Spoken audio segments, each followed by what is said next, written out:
मित्रों, मेरे बगल में ये जो तस्वीर आप देख रहे हैं, ये है हरीश राणा जी।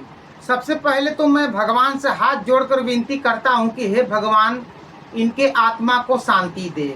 अब ये इस दुनिया में नहीं रहे और मैं भगवान से यही कहूँगा कि हे भगवान, फिर से इनको भारत में ही इंसान के रूप में जन्म दे, ताकि अपना अगला जीवन फिर से इंसान के रूप में यह जी सके।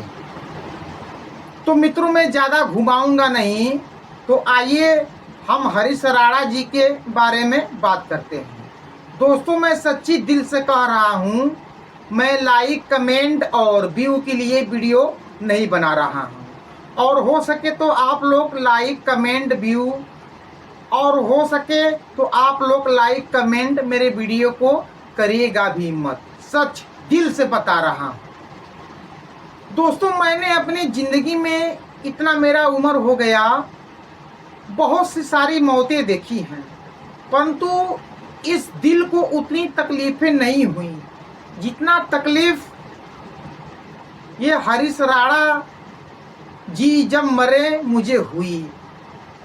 अस्पताल में कोई भी अपने मरीज को लेकर जाता है तो यही सोचकर जाता है कि मेरा मरीज ठीक होकर के, जिंदा होकर के लौटेगा, परंतु हरीश राणा जी के माता पिता, फैमिली के लोग इनको अस्पताल लेकर गए थे मरा हुआ वापस लेकर आने के लिए, मतलब मारने के लिए लेकर गए थे। लोग अस्पताल लेकर जाते हैं अपने मरीज को, जो है कि जान बचाने के लिए, तो परिवार के लोग अपने मरीज को ले गए थे अस्पताल में मारने के लिए। जी हाँ दोस्तों, हमारे देश में पहली बार किसी को सुप्रीम कोर्ट ने इच्छा मृत्यु दी है। इच्छा मृत्यु क्या होती है, आइए जानते हैं। तो आइए, इच्छा मृत्यु क्या होती है और हरीश राणा जी की कहानी क्या है, उनके बारे में हम जानते हैं। दोस्तों, हरीश राणा जी के बारे में जानने के लिए आज से ठीक 13 वर्ष पहले हमें पीछे जाना होगा। ये जो तस्वीर आप देख रहे हैं, हरीश राणा जी की 13 वर्ष यानी कि और भी पीछे की है। हरीश राणा जी पढ़ाई कर रहे थे और शायद बिल्डिंग की चौथी मंजिल से किसी तरह नीचे गिर गए और इनके दिमाग में काफ़ी ज़्यादा चोट आ गया और शरीर में भी चोट आया, परंतु दिमाग में बहुत ज़्यादा चोट आया और यह कोमा में चले गए थे। तो अक्सर लोग कोमा से बाहर भी आए हैं, बहुत से लोग कोमा से बाहर आए हैं, परंतु हरीश राणा जी 13 साल से कोमा में चले गए थे। जब यह गिरे थे उसी समय ये कोमा में चले गए थे और 13 साल से कोमा में ही थे और वापस ही कोमा से नहीं आए। इनके परिवार वालों ने बहुत जगह दिखाया, बहुत हॉस्पिटल दिखाया, बहुत सा ट्रीटमेंट, बहुत सा इलाज कराया, परंतु इन पर कोई फर्क नहीं पड़ा और 13 साल से कोमा में थे। दोस्तों, हम आपको बताते हैं, जैसे समुद्र की गहराई होती है, आज तक वैज्ञानिक समुद्र की रहस्य नहीं जान पाए, वैसे हमारे ये जो दिमाग होता है ना, इसकी गहराई है। आज तक विज्ञान इसका पूरा गहराई नहीं जान पाया है। अगर हमारे खोपड़ी का ऑपरेशन भी होता है ना, तो लोग सोचते हैं कि यह खोपड़ी जो है पूरी खोल कर होती है, तो यह खोपड़ी पूरी खोल कर ऑपरेशन नहीं होता है। इस खोपड़ी में डॉक्टर लोग सीटी करते हैं और देखते हैं कि किस जगह कोई घाव या ट्यूमर हुआ है, उस जगह जो है कि ड्रिल से होल करके मात्र छोटी सी हड्डी खोपड़ी की काट कर निकाल देते हैं और निकाल करके उसको पेट के अंदर रख देते हैं और तब जाके दिमाग का ऑपरेशन करते हैं। और जब समय हो जाता है तो पेट के अंदर से हड्डी निकाल करके और खोपड़ी में लगा देते हैं। अब डॉक्टर दिमाग का हड्डी काट करके पेट में क्यों रखते हैं, आइए आपको हम बताते हैं। डॉक्टर दिमाग का हड्डी, खोपड़ी का हड्डी काट करके पेट में इसलिए रखते हैं ताकि हड्डी का साइज दिमाग के होल से ना बड़ा हो ना छोटा हो।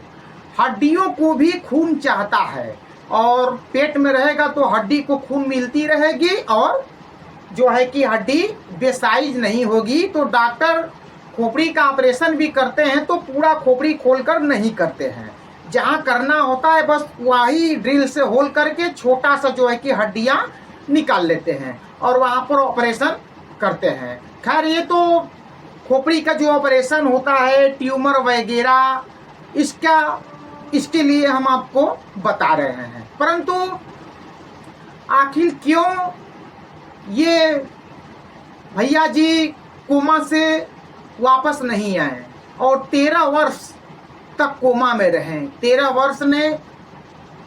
वर्ष में परिवार ने इनकी बहुत सेवा की। तो आइए हम जानते हैं आखिर क्यों नहीं ये हमारे भैया जो दुनिया में नहीं रहे हैं, 13 वर्ष से कोमा से बाहर क्यों नहीं आए। देखिए, इनको ये जब गिरे थे खिड़की से बाहर नीचे छत से, तो इनको दिमाग में बहुत ही डेंजर चोट आ गई थी, जिसे बोलते हैं ब्रेन इंज्योरी।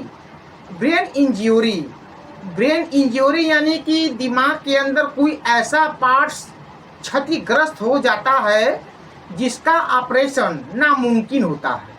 कोई भी इसका ऑपरेशन नहीं कर सकता, बस एक ही उम्मीद है, वो है दवा। और उसी दवा के सहारे इंसान जो है कि कोशिश करता है कि ये कोमा से बाहर आ जाए। और ब्रेन इंजरी होने के कारण जैसे कि हमारा शरीर, जैसे कि हमारा दिमाग, हमारा ब्रेन पूरे शरीर को कंट्रोल करता है। अगर हम एक उंगली भी ऐसे हिलाते हैं, अगर हम यह हाथ भी ऐसे वैसे करते हैं, चाहे जो भी करते हैं, बोलते हैं, बतियाते हैं, चलते हैं, फिरते हैं, दौड़ते हैं, कूदते हैं, सब का कंट्रोलिंग हमारा ये दिमाग करता है। तो हुआ क्या, ब्रेन इंजरी के दौरान हमारे दिमाग से इनके शरीर का कनेक्शन कट गया। जैसे कि घर में आप बल्ब जलाते हैं और स्विच जब दाबते हैं ना, तो बल्ब का कनेक्शन कट जाता है, और जब बल्ब का कनेक्शन कट जाता है तो बल्ब बुझ जाता है। तो उसी तरह ब्रेन इंजरी के कारण, इनके दिमाग में चोट लगने के कारण दिमाग से शरीर का कनेक्शन पूरा कट गया था। मतलब सिर्फ इनका दिमाग ही जिंदा था और पूरा जिंदा नहीं था।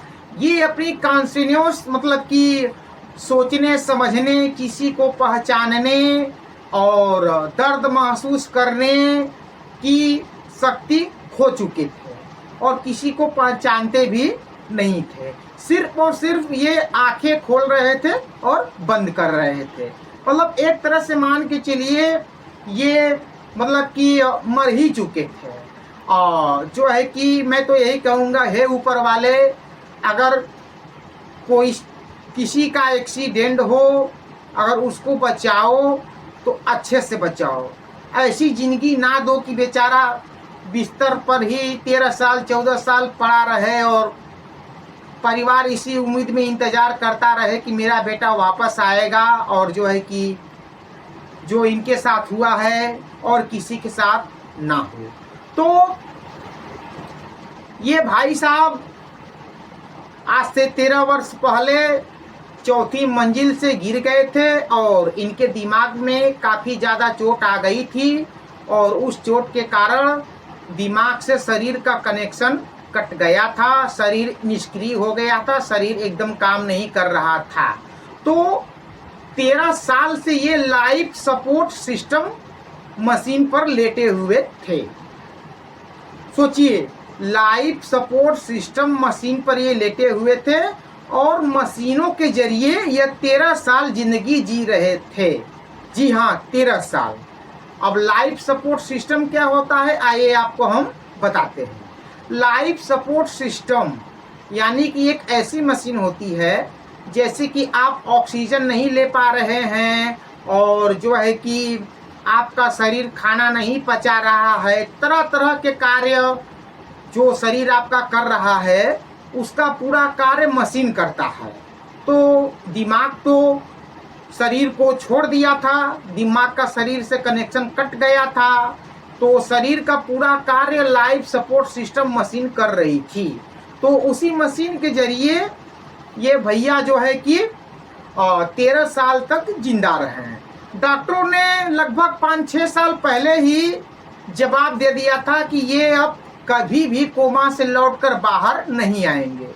फिर भी परिवार को एक उम्मीद जागी थी कि शायद कोई चमत्कार हो जाए और ये कोमा से बाहर लौटकर आ जाएं, परंतु ये कोमा से बाहर लौटकर नहीं आए और परिवार वालों को इनकी दर्द, इनकी पीड़ा नहीं देखी गई। तब जा कर के परिवार ने सुप्रीम कोर्ट में जो है कि गुहार लगाई कि मेरा बेटा ऐसे कब तक तड़पता रहेगा और जो है कि इनको इच्छा मृत्यु की इजाज़त दी जाए। तो कोर्ट ने भी इनको इच्छा मृत्यु की इजाज़त दे दी। भाई जब ये कभी वापस ही नहीं आएंगे और इसी तरह लाइफ सपोर्ट मशीन के जरिए कब तक दर्द भरी ज़िंदगी जिएंगे, तो परिवार ने भी सोचा अब इनको जो है कि अलविदा कर दिया जाए, छुट्टी दे दिया जाए ताकि ये उड़ जाएं, मतलब कि इस दुनिया से चले जाएं और दूसरा जन्म ले लें और फिर से इंसान की ज़िंदगी शुरू करें, फिर से इंसान का जन्म लें और दूसरा ज़िंदगी ले लें। इसलिए इनको जो है कि परिवार वालों ने सुप्रीम कोर्ट से इच्छा मृत्यु की इजाज़त मांगी और सुप्रीम कोर्ट ने भी इच्छा मृत्यु की इजाज़त दे दी। तो परिवार वालों ने इनको लेकर के गए अस्पताल और डॉक्टरों ने इनका लाइफ सपोर्ट सिस्टम धीरे धीरे हटा लिया। अब लाइफ सपोर्ट सिस्टम हटते ही ये भैया जो है कि ऊपर चले गए भगवान के पास और भगवान इनके आत्मा को शांति दे और इनके परिवार को इस दुख को सहने की क्षमता दे। और मैं परिवार के जज्बे को सलाम करता हूँ। 13 साल तक इन्होंने सेवा की, ऐसा तो एक बेटा अपने माँ बाप की सेवा नहीं करता जितना सेवा इनके माँ बाप ने की। तो मित्रों, हमें बहुत ही दुख हुआ, बहुत ही तकलीफ हुआ, इसीलिए कोर्ट ने इनको इच्छा मृत्यु की इजाज़त दी।